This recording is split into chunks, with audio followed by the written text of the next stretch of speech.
Kita pertama mungkin harus bisa membedakan apa itu politik identitas dan apa itu identitas politik. Pertama identitas politik dulu.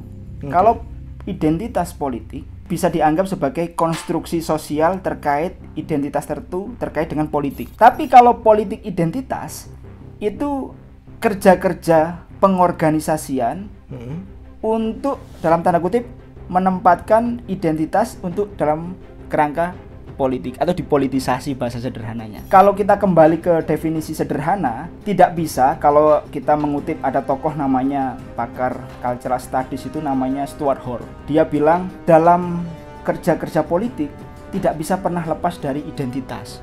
Yang betul itu sebenarnya identitas dibangun untuk membangun alternatif gagasan sebenarnya. Itu yang paling penting. Jadi konsepnya selama ini adalah identitas itu dicampur aduk bahwa mereka ini dikonsolidasi, tapi sebenarnya mereka tidak paham substansi dari politik identitas atau identitas politik itu sendiri.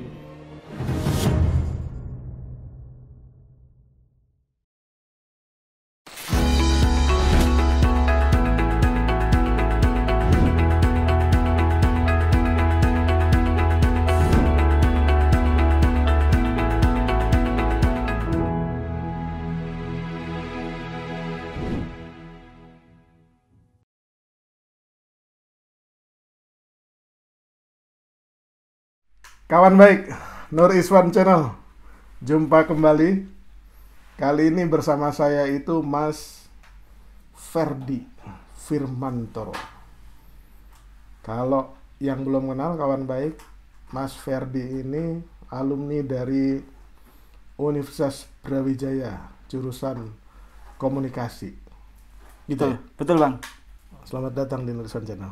Terima kasih sudah berkenan mengundang untuk silaturahmi Bang. Mas Ferdi kita baptis sebagai narasumber utama nanti langganannya Nur Iswan Channel ya. Siap. Mas Ferdi ini jurusannya memang fokus di komunikasi politik ya. Betul. Kemudian S2-nya juga sama. Sama. Dari UI. S2 masih Brawijaya, Oh. S3 ini baru UI. Oh, oke. Belajar apa tuh komunikasi politik? Menyambungkan komunikasi dengan politik Bang. Mas Ferdi, kan Mas Ferdi pasti ngikutin nih, ya kan?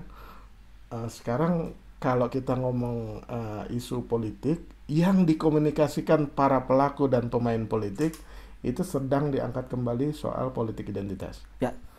Yang saya pengen tahu ini, kan politik identitas itu disematkan atau dijadikan alat pukul atau alat pembela bagi kubu-kubu politik yang sedang berlawanan.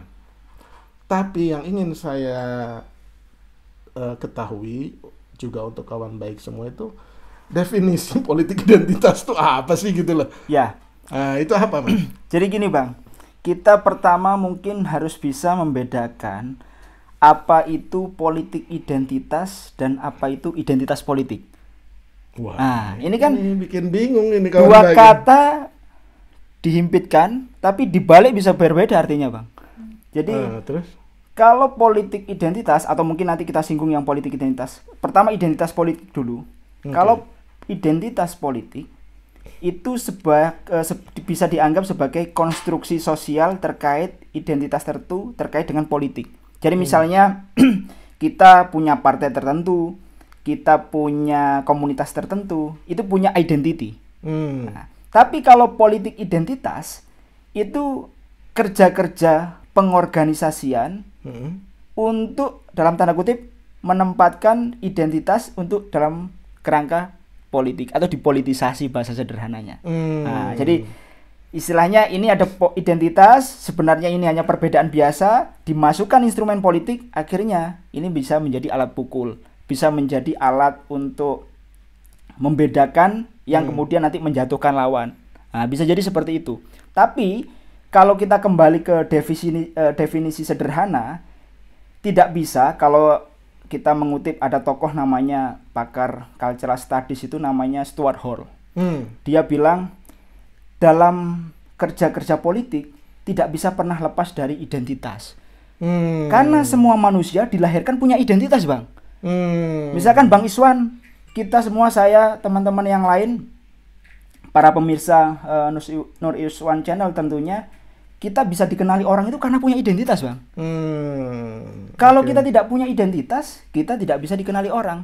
Orang saja ketabrak motor, meninggal, itu ditanya ini identitasnya mana? Nah, ini kan berarti identitas itu inherent atau istilahnya sudah satu paket dengan kehidupan kemanusiaan itu sendiri. Nah, tetapi kalau kita kaitkan dengan kerja-kerja politik, kita harus betul-betul bisa menempatkan identitas itu jangan sebagai alat pemukul, tapi kita betul-betul bisa menghargai ya perbedaan itu sendiri. Gitu. Jadi intinya politik identitas dengan identitas politik itu berbeda.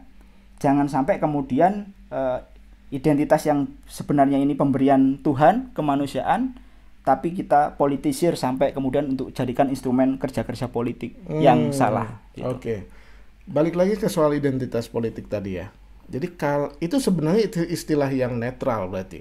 Identitas politik loh ya. Ya. Misalkan ada satu partai identitasnya nasionalis atau mengklaim dirinya nasionalis religius. Itu bagian dari identitas tuh. Bagian dari identitas. Mengidentitaskan dirinya gitu loh. Betul. Jadi identitas itu bisa dari individu, bisa kelompok, organisasi, komunitas dan seterusnya. Jadi menempatkan diri punya identity itu sebagai kekuatan atau kekhasan tersendiri, Bang. Jadi penting. Okay. Jadi kalau kelompok itu tidak punya identitas, ya ngapain buat kelompok? Kan gitu, Bang. Misalnya Bang Iswan misalkan punya latar belakang daerah yang berbeda dari saya. Misalkan Sunda ya. Sunda. Saya misalkan dari Jawa, di kampung. Ini sudah bagian dari identitas. Tapi kalau itu kemudian dibenturkan, ini yang menjadi masalah, Bang. Kan sebenarnya Jawa dengan Sunda nggak ada masalah juga. Nggak ada orang kita nggak minta lahir jadi orang Sunda. Tiba-tiba kita sadar kita jadi orang Sunda, kan gitu ya. Betul. Oke. Sekarang gini, kembali ke soal politik identitas. Terus kenapa rame itu loh? Ya, sekarang ini kan lagi banyak digoreng ini, Bang, politik identitas. Saya tentu penting saya sampaikan ke teman-teman, identitas itu sebenarnya sumbernya ada 3, Bang. 3 sumber identitas itu muncul dari mana saja. Pertama, identitas itu bisa muncul secara alamiah. Nah, kayak tadi Sunda dan seterusnya. Istilahnya sifatnya turun-temurun.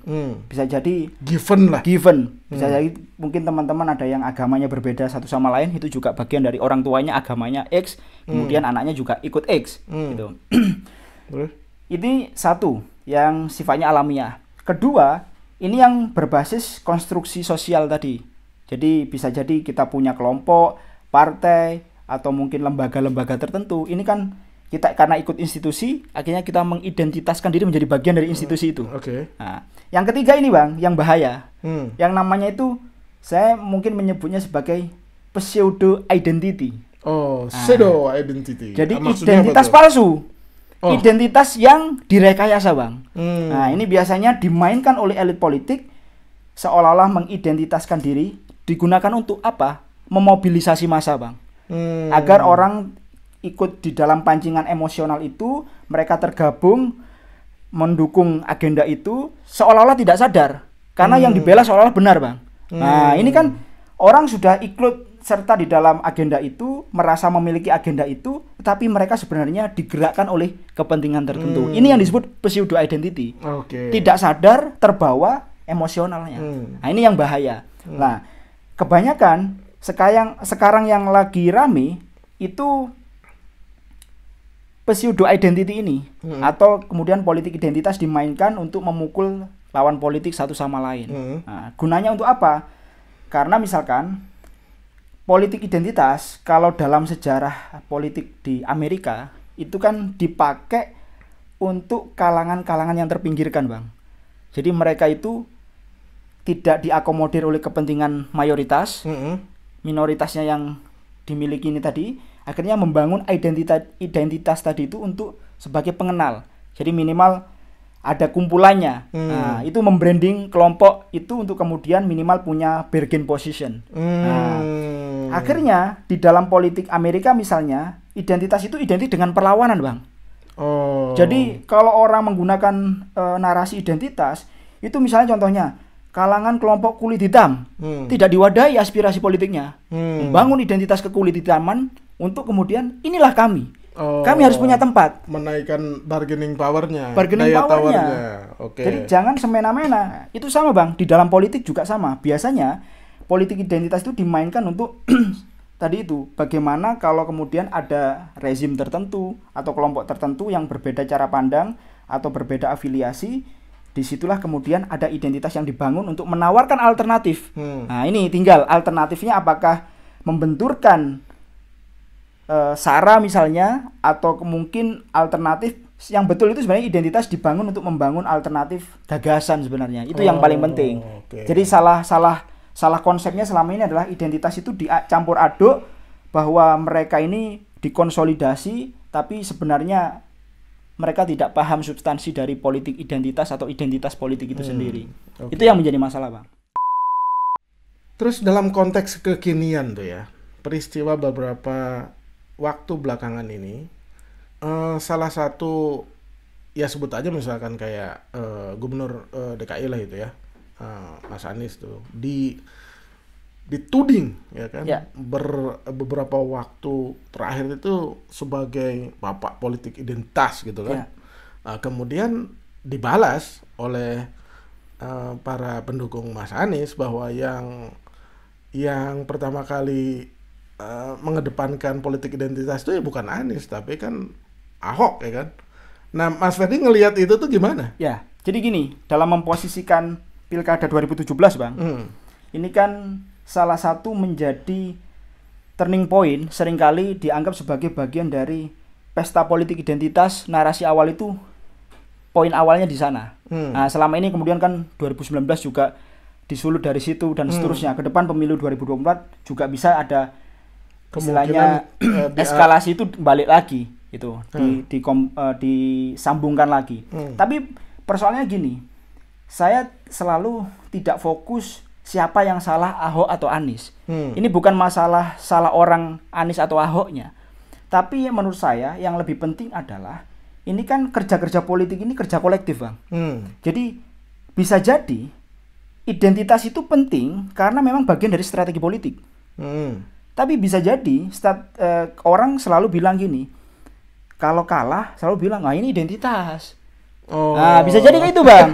Kalau kemudian menang, wah ini nggak apa-apa dimainkan. Jadi dalam sejarah komunikasi politik, Bang, ada namanya tokoh itu di komunikasi politik yang paling terkenal. Sebenarnya dia aslinya orang politik. Kemudian dia punya sumbangsi ke komunikasi. Makanya saya tertarik komunikasi politik itu karena ilmu politik dengan komunikasi sambung, Bang. Jadi siapa tokohnya? Jadi namanya Harold Laswell. Harold Laswell itu bilang seperti ini. Seorang agitasi ulung, agitator dan seterusnya itu tadi, menempatkan bahwa yang paling penting dalam dunia politik, dalam dunia komunikasi politik, dalam dunia propaganda, dalam dunia agitasi adalah memainkan emosi khalayak atau publik. Di luar itu istilah sekunder. Di luar itu semuanya sekunder. Jadi ini bisa jadi orang kenapa memilih politik identitas itu lebih gampang dipakai karena strategi ini yang paling murah, Bang. Orang sudah dengan inherent dirinya sendiri sudah punya identitas. Kalau itu dikomunikasikan, disambungkan, maka ini bisa pancingannya lebih mudah, bangun emosional simbolik. Pertanyaannya, apakah yang kalah dengan yang menang tidak sama-sama melakukan politik identitas? Nah, itu Bang, pertanyaan Bang. Itu persoalan Bang. Seringkali orang merasa kalah misalkan baru, wah ini politik identitas. Bos, ente juga melakukan politik identitas. Gitu. Sama juga yang menang biasanya, karena gini, politik identitas di dalam berbagai strategi komunikasi politik itu bisa digunakan baik yang kalah maupun yang menang. Ini hanya masalah momentum, Bang. Jadi kalau kalah berarti identitas yang dikumpulkan kurang gitu loh, Bang. Kan gitu bisa jadi, Bang. Kalau yang menang berarti dia ciamik tuh memainkan narasinya. Jadi kalau kebetulan sekarang yang menuding bahwa bapak politik identitas itu Anies, tapi kata pendukung Mas Anies bapak politik identitas itu Ahok. Ya kan? Ya karena ada yang kalah. Yang kalah ini kemudian menuduh duluan lah kira-kira, ya kan? Padahal itu konsekuensi dari permainan, ya kan? Konsekuensi permainan, betul. Oke. Jadi kalau kembali ke tadi, dianggap sebagai bapak politik identitas. Sebenarnya bapak politik identitas ini masing-masing kita semua ini bapak politik identitas, Bang. Bang, iya betul, Bang. Kalau Gitu kita ya? tidak punya identitas, kita tidak pernah menjadi bagian dari identitas yang besar tadi itu. Jadi kita semua ini punya identitas sendiri-sendiri. Persoalannya dalam politik seperti ini. Jadi agama, sara, ras, antar golongan, suku dan seterusnya ini seringkali dimainkan. Ada gagah-gagahan seperti ini, Bang. Yang salah itu misalnya agama, kemudian etnis ini tidak boleh memimpin misalnya ya, dibanding etnis yang lain. Terus ini yang kemudian diintrodusir, kemudian diviralkan, kemudian ini yang kemudian untuk menggebuk lawan. Yang tidak boleh sebenarnya ini. Nah, karena apa? Karena ketika identitas tadi itu dimunculkan, yang dirugikan adalah identitas yang lain. Ini yang sebenarnya bermasalah, Bang. Itu. Jadi masalah pribumi non pribumi ini seringkali juga menjadi ancaman serius. Karena apa? Karena isu-isu seperti ini, politik identitas seperti ini tidak produktif, Bang. Karena apa? Justru kita baik pribumi maupun pribumi, ini kan sebenarnya kita tidak bisa memilih seperti yang Bang Iswan tadi sampaikan.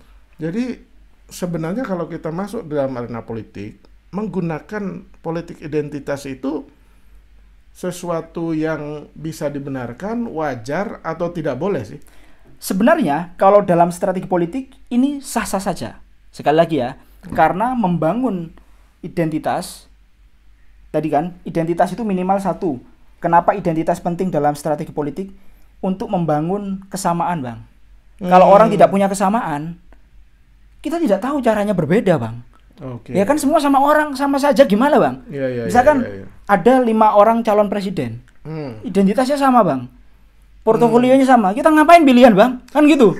Kan nggak perlu. Jadi yang perlu itu adalah identitasnya ini. Dia portofolionya ini, latar belakangnya ini harus dibuka, Bang. Nggak apa-apa. Nggak ada masalah. Yang tidak boleh itu adalah menghajar personalitinya, gitu ya. Menghajar personalitinya, kemudian dia dianggap tidak layak memimpin. Nah, itu yang tidak boleh. Tapi identitas itu sah saja dimunculkan semua. Kan orang misalkan contohnya gini, ada plus minusnya kok dari identitas itu biasanya. Kan itu punya tipikal karakter sendiri juga, Bang. Nah, jadi penting. Makanya di dalam strategi politik itu apa saja plusnya, misalnya politik identitas dipakai. Misalnya satu, membangun yang namanya, kalau ada tokoh namanya Wicks itu pernah menyampaikan istilahnya membangun sense of belonging, Bang. Rasa memiliki. Jadi kalau Bang Iswan misalkan, kalau Mas Ferdi orang Lumajang ya, kira-kira kalau maju dari Lumajang ya, saya tuh bagian dari Lumajang. Dari bagian Lumajang. Jadi ada keterpanggilan emosi, Bang, di situ, Bang. Jadi seolah-olah meskipun kita sudah lama tidak tinggal di daerah itu, karena merasa ingin cinta kampung halaman, ada nilai-nilai simbolik yang dibangun di sana. Jadi itu yang bisa dimanfaatkan untuk plusnya membangun kesamaan terus identitas. Kalau punya istri, punya siapa pacar? Lah itu, Bang. Nah itu perlu identitas lain itu, Bang. Misalkan punya pacar atau istrinya orang Sunda, terus kan bisa maju dari Tatar Sunda ya kan? Iya, karena itu, istri saya tuh orang Sunda misalkan. Itu namanya hybrid identity, Bang. Jadi identitas yang tercampur, Bang. Itu ada istilahnya. Karena ada cerita waktu Obama maju itu kan kemudian dibedah kan, dibedah itu bahwa dia bapaknya dari Kenya, ibunya kulit putih dari mana itu, Texas atau mana gitu ya. Kemudian punya bapak tiri orang Indonesia. Ya. Itu identitasnya. Identitas. Dia bagian dari orang kulit hitam karena bapaknya Kenya gitu kan. Sampai ke dia gerejanya itu di mana, itu diulas memang. Ya. Tapi nggak pernah dia Obama kampanye pilihlah saya karena saya bagian dari komunitas itu. Dia tuh enggak. Dia menyampaikan bahwa American Vision dia tuh, visinya Amerika dibuat oleh dia tuh begini gitu loh. Ya. Itu penting, Bang. Jadi kan saya tadi sampaikan bahwa identitas itu bisa akumulasi panggilan emosional yang sebenarnya kalau bisa dijahit satu sama lain itu bisa menumbuhkan kepemilikan bersama yang lebih besar. Nah, itu poin plus yang pertama. Poin plus yang kedua yang sering orang lupa biasanya, politik identitas itu penting karena tadi itu selain tahu positifnya, ini juga bisa tahu membangun branding atau identitas tersendiri. Jadi kekhasan, Bang. Jadi Kalau kita tidak memunculkan identitas itu, maka orang lain itu tidak tahu bahwa ada yang namanya komunitas itu dan ada yang istilahnya itu ya otherness atau yang lain biasanya. Nah, itu penting juga memunculkan ciri khas. Nah, jadi kalau nggak itu dikuatkan, maka bisa jadi orang salah kaprah memahami identitas. Jadi gini, buat bekal subscriber saya dan para kawan baik yang nonton channel saya kan. Jadi ke depan ini saran Mas Ferdi dalam menggunakan strategi politik terkait dengan identitas politik atau politik identitas itu sebaiknya apa supaya demokrasi kita itu semakin baik, semakin berkualitas gitu loh. Oke. Sarannya apa? Sebelum masuk ke saran itu Bang, ada yang menarik. Saya tadi lupa menyampaikan. Ada tokoh namanya von Boyms ya. Jadi dia menyebutkan bahwa politik identitas itu sudah masuk yang namanya movement atau gerakan. Jadi politik identitas itu bukan hanya sekedar jargon, tapi ini sudah masuk gerakan politik, Bang. Dia mengatakan kalau di era klasik dulu, di era pramodern yang lama, identitas itu dimobilisasi oleh elit untuk kepentingannya. Jadi pemilik otoritas terhadap identitas itu adalah elit. Di zaman klasik, pramodern. Di zaman modern bergeser, Bang. Ternyata politik identitas itu tidak hanya dimainkan oleh elit, tapi bisa atas, bisa bawah, bisa elit, bisa masyarakat. Istilahnya saling jegal atau kemudian saling jegal dan saling begal itu bisa dari atas maupun bawah, Bang. Jadi identitas itu misalnya Bang Iswan atau mungkin teman-teman biasanya identitas itu direproduksi oleh elit, tapi ini bisa jadi relawan. Bisa jadi oleh kalangan-kalangan tertentu. Bisa jadi oleh kelompok-kelompok minoritas. Apapun itu bisa. Karena apa? Lagi-lagi mereka punya aspirasi. Ingin memunculkan identitas itu bahwa bos, dunia ini rezimnya bukan hanya ente. Nah, saya juga punya ruang. Kalau tidak diakomodir oleh kepentingan di situ, bangun identitas baru. Gitu, Bang. Pindahin suaranya. Gitu. Jadi pertarungannya adalah pertarungan identitas itu soal visi siapa yang bisa memberikan akomodir publik yang lebih luas. Nah, jangan lupa Bang, ada yang ketiga. Apa itu? Yang di zaman posmo atau era-era yang lebih baru lagi. Identitas itu kalau tadi kan atas bawah, ini sifatnya masih elit sama kelompok ya. Tapi yang ketiga ini identitas semakin sebagai tampilan eksistensi, Bang. Jadi semua orang, baik itu urusan politik maupun tidak, ini orang berbondong-bondong menotoritaskan dirinya punya identitas sendiri. Semakin bangga kalau orang punya identitas, Bang.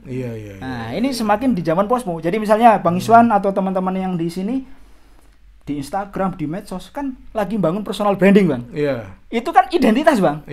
Nah, itu jadi semua orang punya identitas atas dirinya sendiri. Semakin lama bukan semakin menghamba pada elit, tapi menuhankan dirinya sendiri, Bang. Ya. Itu menjadi masalah, Bang. Oke, kembali ke tadi. Saran-sarannya apa? Sarannya apa? Saran-sarannya biar politik ke depan lebih harmonis, berkualitas dan tidak. Jangan doakan elit politik itu harmonis. Nanti mereka bersekutu yang korban rakyat. Biar aja nggak harmonis tuh. Iya. Ya kan? Ada oposisi, ada check and balance. Betul. Jadi ya kan? Kita doakan politik yang berimbang gitu ya, Bang. Harmonis salah tafsir nanti. Salah. Nanti kok adem ayem kan gitu, Bang. Tidak ada huru hara kan. Jadi yang pertama silahkan identitas itu ditempatkan sesuai porsinya. Bagi para elit politik yang bijak. Nah, ini Bang, ada kata kuncinya yang bijak. Bagi orang elit politik yang tidak bijak ya akan melakukan manipulasi terkait identitas, eksploitasi dan seterusnya berlebihan. Jadi gunakan identitas ini ditempatkan sesuai porsinya. Ini bagi elit, bagi para kandidat partai dan seterusnya. Kedua, yang harus dilakukan lagi adalah masyarakat, tentu kalau ini dari pandangan elit, masyarakat harus lebih melek identitas, melek politik. Jadi melek identitas itu maksudnya gini, Bang. Tidak harus dirinya yang misalkan Jawa harus identik dengan Jawa misalkan ya, atau mungkin agama tertentu atau suku tertentu, tapi identitas itu harus dijadikan sebagai oke, saya mendukung kandidat X, kandidat Y, bukan hanya kesamaan bahwa kita turunan apa, tapi sama identitasnya. bukan sama identitasnya apa yang terbangun secara turun-temurun, tetapi apa yang ditawarkan itu sebagai identitas yang dikonstruksi bareng-bareng. Gitu, gagasan untuk masyarakat, kebaikan masyarakatnya apa gitu. Betul, ya? betul. Okay. Kemudian yang ketiga, yang tidak kalah penting adalah bagaimana sebenarnya, ini kan tadi saya menggarisbawahi sejarah politik identitas atau identitas politik dipakai di berbagai belahan negara, itu kan untuk perlawanan, Bang. Jadi bisa jadi nanti jangan heran atau jangan baper kalau di konstelasi politik mendatang, ketika pihak rezim atau pihak penguasa tertentu atau pihak elit politik dan seterusnya yang lain, kalau misalnya ada kecondongan kalah, kecondongan mungkin istilahnya tidak bisa unggul, itu memainkan narasi bahwa lawan ini menggunakan politik identitas. Nah, ini labeling seperti ini juga bisa mengancam harmonisasi di masyarakat, Bang, di bawah. Jadi ini yang justru seperti yang Bang Iswan sampaikan tadi, elit politik yang berperang, masyarakat yang jadi korban. Nah, ini kan jangan sampai seperti itu, Bang. Indonesia ini dipimpin siapa saja, tokohnya bebas, terserah, yang penting jangan mengorbankan masyarakat. Itu aja, Bang. Artinya jangan ada konflik horizontal. Nah, jadi nanti bisa jadi cebong kampret akan bisa terulang. Nah, mungkin lebih banyak lagi. Kalau bisa dicegah sih ya dipasangkan aja cebong kampret. Dipasangkan, Bang. Kalau dipasangkan nanti kepalanya cebong, ke bawahnya kampret gitu. Jadi intinya sebenarnya gini, Bang. Pokoknya sebenarnya Indonesia ini sudah punya kesejarahan panjang terkait dengan demokrasi, dinamika keberagaman. Jadi jangan sampai kemudian sampai diadu-adu lah. Atau masyarakat juga jangan sampai terlalu termakan, terprovokasi, sehingga membenci satu sama lain. Betul. Ini kalau masalah perbedaan identitas jangan dipersoalkan, Bang. Yang dipersoalkan boleh adalah ini buburnya diaduk atau tidak. Itu boleh, Bang. Nah, kalau masalah itu boleh dibedakan. Ini masalah teknis saja makan kan gitu. Abang milih istri aja bisa beda, apalagi milih politik ya kan? Iya, betul, Bang. Terima kasih, Mas Siap. Ferdi. Nanti kita sambung lagi. Saya mau tanya satu hal lagi, itu tentang kampanye hitam. Siap. Itu, dan kampanye putih. Demikian kawan baik dengan Mas Ferdi Firmantoro, pengamat politik muda, pengamat politik masa depan.